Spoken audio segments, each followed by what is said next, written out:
Hello students, class 12th physics. हम solenoid के बारे में डिस्कस कर रहे थे। आज हम मैग्नेटिक फील्ड फाइंड आउट करेंगे due to the solenoid inside the solenoid on its axis. ठीक है, उसकी एक्सिस के ऊपर आपको फाइंड आउट करनी है मैग्नेटिक फील्ड। और कहाँ पे? मैग्नेटिक फील्ड इनसाइड सोलेनॉइड के अंदर। ठीक है, उसके एक्सिस पे कितनी होगी। तो देखो, ये मैंने आपको इसका इनसाइड व्यू पहले समझा दिया था कि यहाँ पे मैग्नेटिक फील्ड जो है वो फील्ड लाइंस जो है वो आउटवर्ड है, यहाँ पे इनवर्ड है। ठीक है, और ये हमने सेंटर में इसका क्या ले लिया, एक्सिस ले लिया। ठीक है, जहाँ पे हमने एक पॉइंट लिया पी पॉइंट की वजह से हमें क्या फाइंड आउट करनी है, इस पॉइंट पे हमें क्या फाइंड आउट करनी है, मैग्नेटिक फील्ड फाइंड आउट करनी है।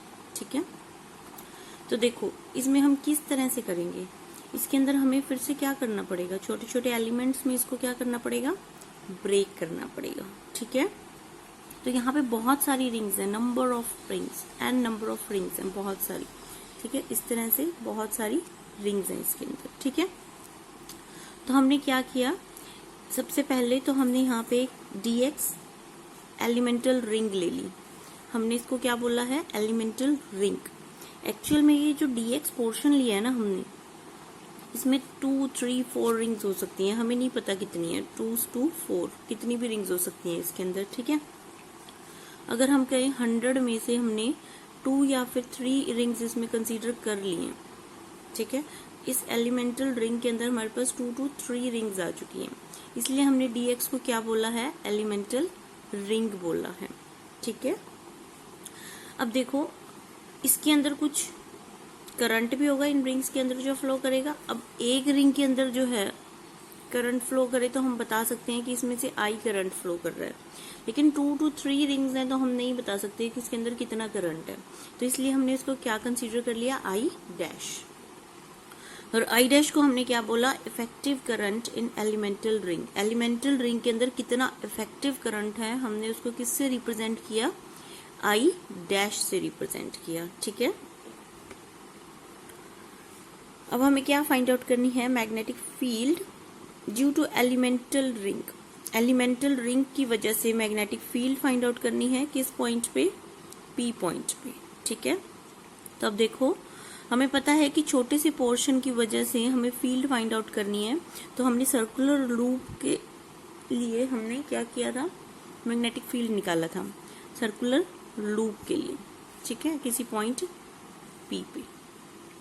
तो एक लूप के लिए क्या आया था, dB स्मॉल मैग्नेटिक फील्ड किसके इक्वल आई थी, mu naught I R square upon 2 R square plus X square raised to power 3/2।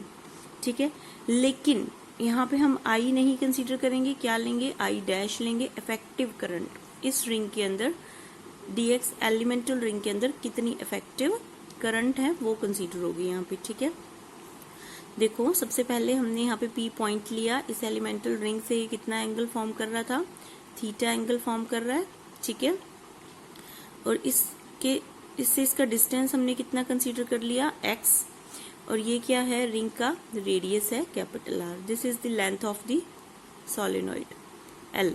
ठीक है, तो देखो अब मैग्नेटिक फील्ड हमने P पे लिख ली ड्यू टू एलिमेंटल रिंग, कितनी आई, mu naught I dash R square by 2 R square plus X square raised to power 3/2।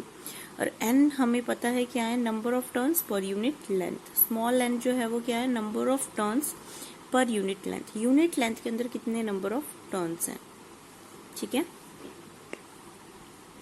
तो अगर हम वन लेंथ की बात करें, यूनिट लेंथ की बात करें, तो उसमें कितने टर्न्स हैं, n टर्न्स हैं। तो अगर हम dx लेंथ की बात करेंगे तो उसमें कितने टर्न्स होंगे, n dx टर्न्स। ठीक है, तो यहाँ पे हमने लिख लिया इसके अंदर कितने टर्न्स हैं, n dx टर्न्स। अब देखो करंट जो है एक टर्न के अंदर कितना होता है, जब हम एक रिंग कंसीडर कर रहे हैं, इस तरह से सोलेनॉइड बनेगा ना, तो करंट यहाँ से अगर ऐसे मूव कर रहा है तो एक रिंग के अंदर करंट कितना जा रहा है, आई। तो एक टर्न के अंदर कितना करंट मिल रहा है हमें, आई। तो एन डी एक्स टर्न्स के अंदर हमें कितना करंट मिलेगा, ये टोटल टर्न्स आ गए हमारे पास एन डी एक्स। तो एन डी एक्स टर्न्स में हमें कितना करंट मिलेगा, एन डी एक्स इंटू आई। ठीक है, जितना एक टर्न में हमें करंट मिल रहा था उससे हम इसको क्या करेंगे, मल्टीप्लाई करेंगे। तो इफेक्टिव करंट जो है वो किसके इक्वल आ गया, एन डी एक्स आई के इक्वल। तो आई डैश की वैल्यू क्या आ गई है, एन डी एक्स आई। ठीक है, अब देखो, अब सिंपल हमें सिर्फ क्या करना है, इंटीग्रेशन करना है, क्योंकि हमारे पास स्मॉल मैग्नेटिक फील्ड हमें पता है, लेकिन हमें total magnetic field find out करनी है। तो total magnetic field find out करने के लिए क्या करेंगे, सोलेनोइड की एट दी एक्सिस इंटीग्रेशन करेंगे। तो हमने क्या कर दिया, इसको इंटीग्रेट कर दिया। ठीक है, तो आई डैश की जगह हमने क्या पुट कर दिया, N D X I R square upon 2 R square plus X square raised to power 3/2। ये बिल्कुल सेम है। अब दिक्कत ये है कि अब हमें ये देखना है कि हम इसको इंटीग्रेशन करने के लिए क्या लिमिट्स लगाएं। तो हमने देखा कि अगर हम इस थीटा को वेरी करें इस पोर्शन से इस पोर्शन तक, तो ये सारे के सारे जो हैं वो क्या करेगा, अपने अंदर कवर कर लेगा। सारे एलिमेंटल रिंग्स को क्या करेगा, ये कवर करेगा। ठीक है, तो हमने सबसे पहले इस कॉर्नर को इससे ज्वाइन किया, तो यहाँ पे एंगल जो है वो कितना फॉर्म कर रहा है, ये थीटा 2 फॉर्म कर रहा है। ठीक है, और इसके साथ ये कितना एंगल फॉर्म कर रहा है, थीटा 1। ये कंप्लीट एंगल कितना बन गया यहाँ तक, थीटा 1। और ये छोटा सा एंगल जो है ये क्या है, थीटा। कंफ्यूज नहीं होना है, यहाँ से यहाँ तक का एंगल थीटा 2 एंड यहाँ बिल्कुल दिस एंड तक अगर आपको फाइंड आउट करना है थीटा कितना है, थीटा 1, पॉजिटिव डायरेक्शन में दोनों। ठीक है, तो हमने यहाँ पे लिमिट्स लगा ली थीटा 2 टू थीटा 1। अब दिक्कत ये थी हमारे पास dx है, हमें क्या चाहिए, डी थीटा। अगर आपको थीटा के अंदर इसको इंटीग्रेट करना है तो इसको भी क्या करना पड़ेगा, एलिमिनेट करना पड़ेगा x को भी। तो देखो tan थीटा, इस ट्राइंगल की अगर हम बात करें, ठीक है, तो tan थीटा जो है वो किसके इक्वल आ जाएगा, x/r। ये डिस्टेंस कितना है, x, और ये क्या है, r। तो tan थीटा किसके इक्वल आ गया, x/r। तो यहां से x की वैल्यू क्या आ गई, r cot थीटा। ठीक है, तो जब हमने इसको डिफरेंशिएट किया dx by D theta with respect to theta, हमने इसको किया तो देखो क्या आया, r cos square cosecant square theta D theta. इसके आगे माइनस लगेगा, शायद आपने ये ट्रिग्नोमेट्री में पढ़ लिया हो। जब हम इसको डिफरेंशिएट करते हैं कॉट को तो हमारे पास क्या मिलता है, कोसिकेंट स्क्वायर माइनस। ठीक है, तो यहाँ से dx की वैल्यू हमने फाइंड आउट कर ली।